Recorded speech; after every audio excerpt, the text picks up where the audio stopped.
All right, let's talk about something that's a huge headache for pretty much every software team out there: deployment. We're going to dive into a tool called Octopus Deploy and really break down what it is, what problems it's built to solve, and, how it helps teams actually ship their software without all the stress. So let's just jump straight into a problem that I'm willing to bet a lot of you know all too well. It's this kind of quiet chaos that just creeps into even the best, most organized engineering teams. So take a second and think about your own deployment process right now. Seriously, is it this beautiful, clean, automated thing? Or does it feel more like a tangled mess of custom scripts?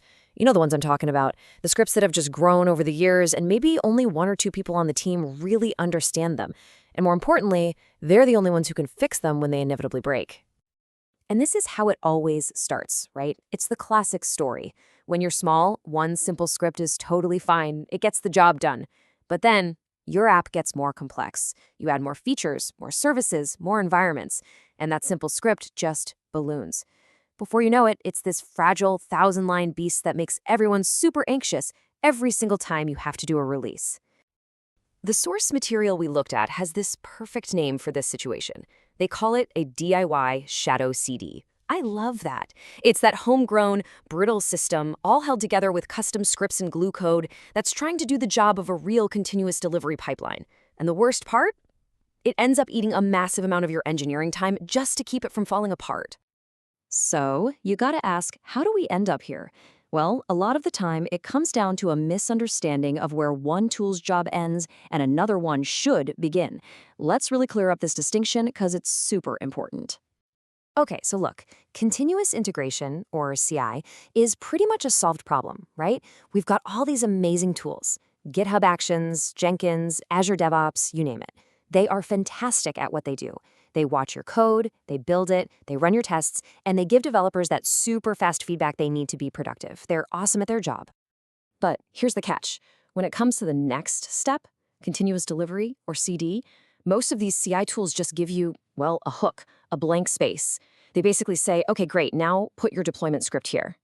They'll run the script for sure, but they don't give you any help with managing the actual messy, complex reality of a deployment. And that right there, that's the gap where that DIY shadow CD starts to take root and grow.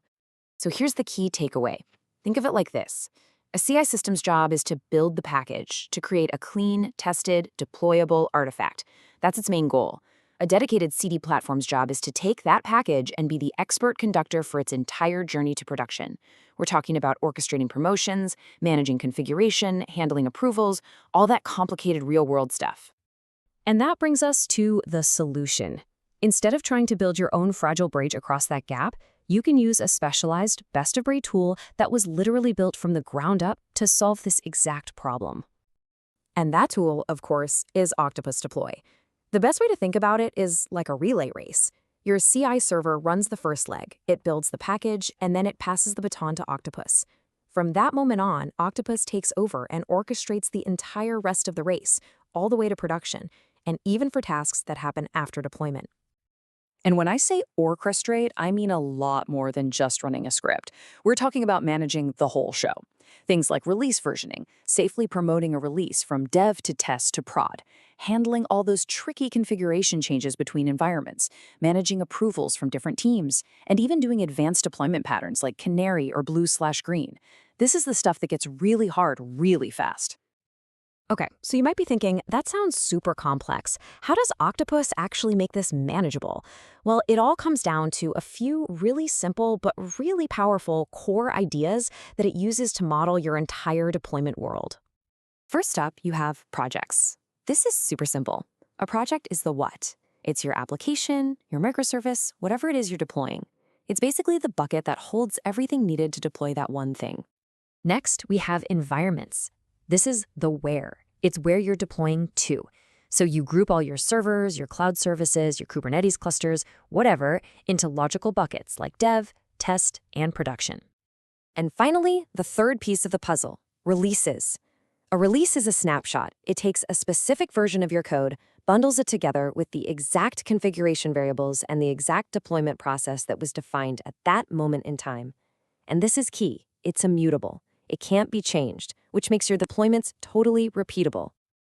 And boom, this is where it all comes together so beautifully. The main dashboard in Octopus gives you this simple grid. It's projects down the side, environments across the top. And in a single glance, you know exactly which version of your product API is in test and which version of the shopping cart is in production. It's just an incredibly clear and powerful way to see the state of your world. Now, inside each of those projects, you also define the how. This is your repeatable deployment process. You build it visually out of individual steps, like the simple example here. Grab the package, deploy it, run migrations, send a Slack message.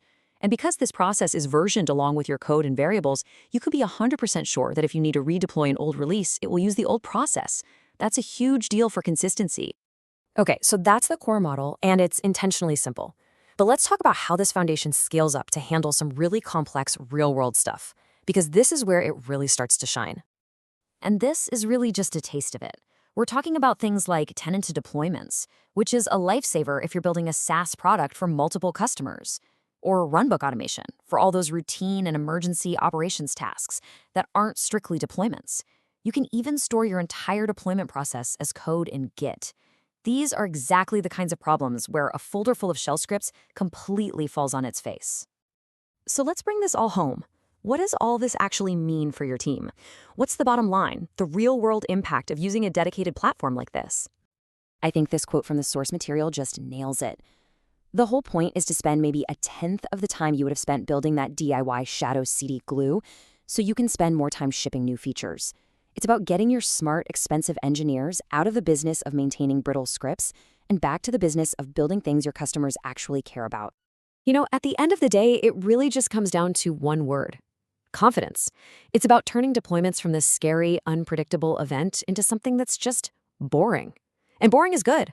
When you have that consistency, that reliability, and that visibility, your whole team can finally deploy software without that feeling of dread in their stomach. So I'll just leave you with this question to think about. Are you caught in that deployment script trap right now? Are your team spending more time fighting with glue code than they are shipping features?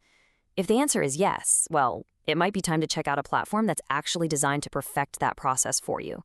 Thanks for tuning in.